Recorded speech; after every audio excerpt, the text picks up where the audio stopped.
órgano jurisdiccional a nivel de la comunidad andina. Se encuentra con nosotros ya vía Zoom. Marisol, buenas tardes, bienvenida a Vescable. Buenas tardes, Pedro, y buenas tardes a toda tu teleaudiencia. Muy contenta de estar aquí en Vescable. Bien, Marisol, a ver, yo imagino que es algo mucho más fácil para una persona que candidatea a la presidencia. También relativamente fácil una persona que candidatea al Congreso, porque va por la calle, reparte volantes, reparte calendarios, reparte algunos afiches y dice soy candidato al Congreso de la República, candidato o candidata o a la presidencia. Pero ¿cómo hace un aspirante al Parlamento andino para que pueda captar la atención? Y sobre todo cuando te dicen, ¿y eso qué es? ¿Y eso para qué es? Exactamente. Eso es lo que me preguntan y me dicen, algunas personas me dicen, ¿y para qué sirve el Parlamento andino? Eso significa que han escuchado que existe el Parlamento andino, pero no saben. Y las otras me dicen, ¿Parlamento andino? ¿Qué es? ¿No? Entonces, ¿sabes qué es lo que a mí me preocupa, Pedro? Que en el transcurso de mi carrera como abogada, yo he visto que se han perdido muchos derechos y muchas oportunidades y la gente me decía, doctora, qué piña que soy porque perdí tal cosa. Y era meramente el desconocimiento de los derechos que tenemos. En este momento ocurre lo mismo con el Parlamento andino. El Parlamento es una institución que agrupa a 4 países miembros, ¿no? Que son Ecuador, Colombia, Bolivia y Perú. Tenemos otros países que son asociados como Chile, que regresó, y Chile no va a regresar si no le conviene al Parlamento andino, ya a la comunidad andina, y hay otros países observadores también. ¿Qué significa esto?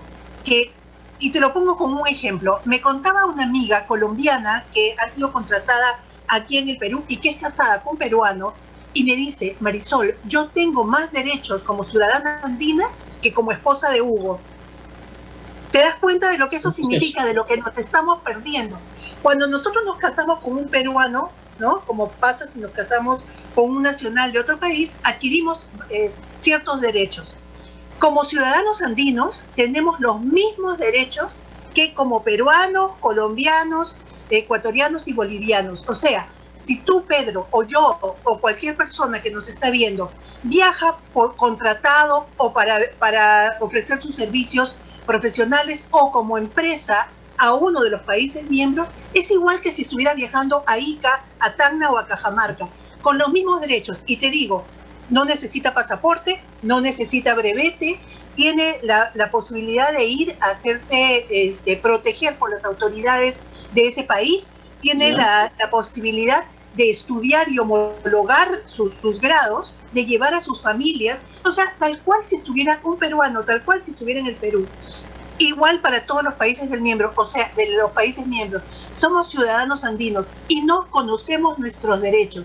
Y esto... Ese es un principal problema del desconocimiento de los derechos.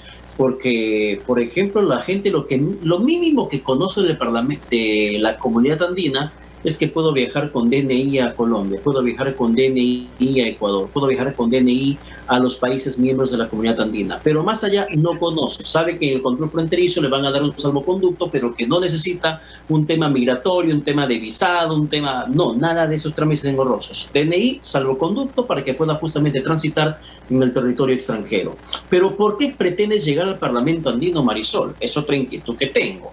¿Qué es lo que pretendes hacer de llegar a ser parlamentaria andina elegida este 11 de abril? Mira, lo primero que me gustaría a mí es conocer nuestros derechos, como lo que te estoy diciendo. Sin embargo, estoy llevando 3 propuestas nuevas, además de las que ya existen y que me gustaría que todos los ciudadanos peruanos conozcan. Yo pretendo hacer una propuesta de salud mental. Después de un año de crisis política, sanitaria, económica, de crisis planetaria, estamos viviendo una situación tan difícil que cualquier programa que se pueda presentar para reactivarnos no va a funcionar tan bien como si estuviésemos nosotros mentalmente, emocionalmente bien. Después de más de un año en los que no hemos podido acompañar a nuestros familiares enfermos, acompañar a nuestros muertos y darles el acompañamiento y recibir el acompañamiento, de tener un miedo permanente de que se nos cierren los trabajos, que perdamos los trabajos, que no podamos vender, etcétera, y todo lo que conocemos, somos un colectivo deprimido. Entonces, lo primero que me gustaría hacer a mí es un programa de salud mental. Luego, hay otro tema. Hemos dado un salto muy grande a la virtualidad. De hecho, hace un año yo hubiera ido a visitarte y a pedirte que me recibas en tu programa. Ahora me estás recibiendo virtualmente. Y así estamos haciendo todo y vamos a hacer muchas cosas más. Telemedicina, compras online, estudios, etcétera. Pero no sabemos... Pero Marisol, y yo me pregunto como elector, ya, si yo voto por Marisol Ferreiros, ¿de qué manera me beneficio como ciudadano peruano con el tema de la virtualidad, de la digitalización desde el Parlamento andino? ¿Qué cosa que se pueda proponer para que en el Congreso peruano lo acojan?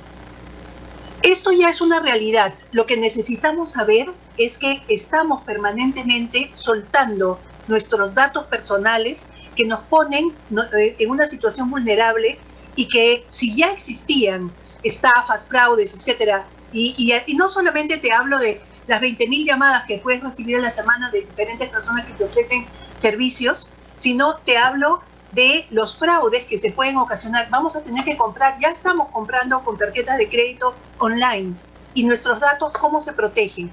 Europa, por ejemplo, tiene una legislación muy fuerte, nosotros todavía no. Acabamos de ver un banco a través del cual se han soltado, sin que sepa obviamente el banco, hay alguien que soltó los datos y que ha generado una gran estafa a muchísima gente, porque le llega su tarjeta de crédito y en la tarde del banco, entre comillas, los llaman y le dicen, ha habido un error, devuelva la tarjeta. Como va la tarjeta con la clave, entonces se activa y te hacen robos de 3.000, 6.000, 9.000 soles, que terminas enterándote de esos fraudes cuando te llega el estado de cuenta y no sabes de qué es. Y así hay en este momento muchísima gente que está sufriendo de esas situaciones. Entonces, lo que nosotros tenemos que hacer y lo que yo quisiera proponer es un equilibrio entre la posibilidad, por ejemplo, de las empresas andinas de que puedan vender más sus productos que son con arancel cero dentro de la comunidad. Entonces, ¿cómo reactivas la empresa andina? ¿No? Yo quiero venderle a Ecuador o a Colombia y me tienen que comprar online. Pero necesito que esas ventas se puedan dar, pero necesito que mis clientes estén protegidos para que ellos puedan tener la seguridad de que me puedan comprar y que no va a haber alguien que va a estar metiéndose en el medio y defraudándolos usando su tarjeta de crédito. Entonces, esa es una propuesta. Claro, ajá. Marisol, y dentro de tu propuesta, ¿contempla de repente algún aspecto que las decisiones que se tomen en el Parlamento andino sean directamente vinculantes a lo que se pueda decidir en el Parlamento de cada país? Porque se conoce que esa es otra deficiencia de este órgano de gobierno, vamos a decirlo así, porque es de la comunidad andina.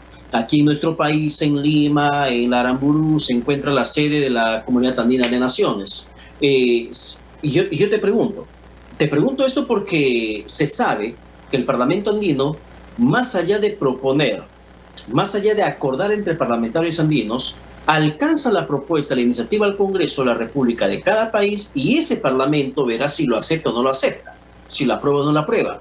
¿Hay alguna manera que desde el Parlamento se pueda hacer de manera mucho más directa, vinculante la decisión, como por ejemplo tú firmas el Pacto de San José y tú tienes que guardar los derechos humanos? No necesitas una ley, porque la sola firma te obliga a ti como gobierno a cumplir.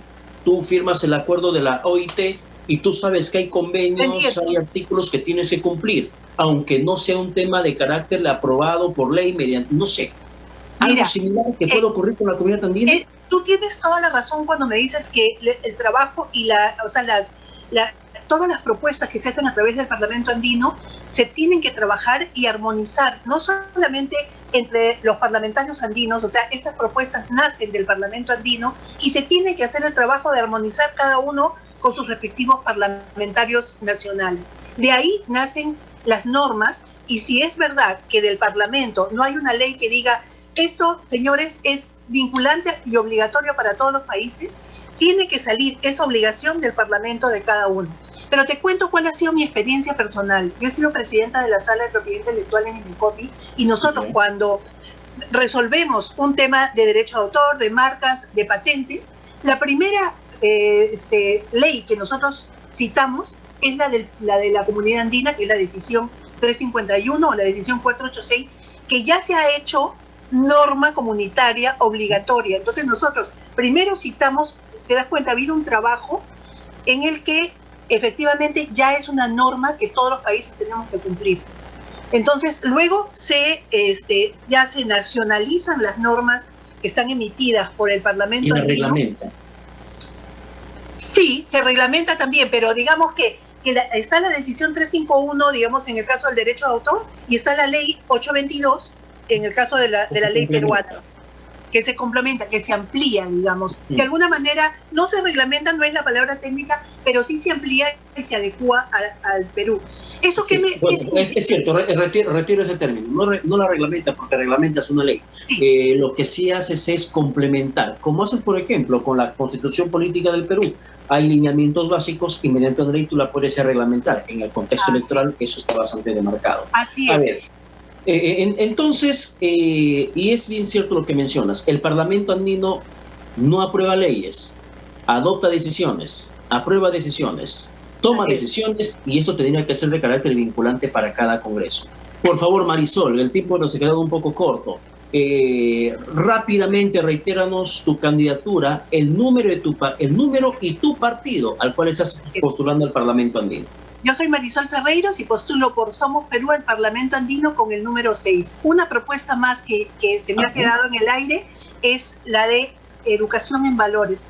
El Parlamento andino trabaja con la Universidad Andina Simón Bolívar, a través de la cual está preparando a jóvenes estudiantes de colegio, de universidad, y yo quiero estar preparándonos en liderazgo, estar preparándonos en derecho comunitario e integración. Sin embargo, para mí es súper importante que trabajemos en valores, porque sin valores después de esta crisis no vamos a renacer, o vamos a hacer más de lo mismo y todo el sufrimiento que hemos tenido lo vamos a perder. Lo que yo quisiera es realmente sentar las bases de una nueva sociedad con mayor adultez de nuestra parte. Nosotros tenemos que hacer política desde nuestras casas, con nuestras familias, y lanzarnos. No podemos dejar todo a las autoridades que van a ser las elegidas. Ojalá yo sea la persona que ustedes elijan. Sin embargo, lo que les pido es que no voten por mí, que voten por ustedes, vota por ti, entérate, haz un voto consciente e informado, porque yo creo que hay muchas personas que están haciendo propuestas muy buenas, pero nos compete a todos los ciudadanos hacer que eso se cumpla. No dejarlo, como lo hemos venido haciendo hasta ahora. Vamos a cumplir 200 años de república y mira en el punto en el que estamos. En la situación en la que estamos, con muchos conflictos políticos que nos ha generado un grave retraso social. Marisol Ferreiros, muchas gracias por la comunicación, este contacto vía Zoom para Vez Cable, y confiamos que la gente va a tomar una sabia decisión para sus próximos representantes. Muchas gracias, Pedro. Muchas gracias y saludos para todos. Buen domingo. Bien. Muchísimas gracias, buenos días. Que tengas buen domingo. Vamos a la pausa, regresamos ya con lo último aquí en Vez Cable. Esto es Rumbo al Poder. Volvemos.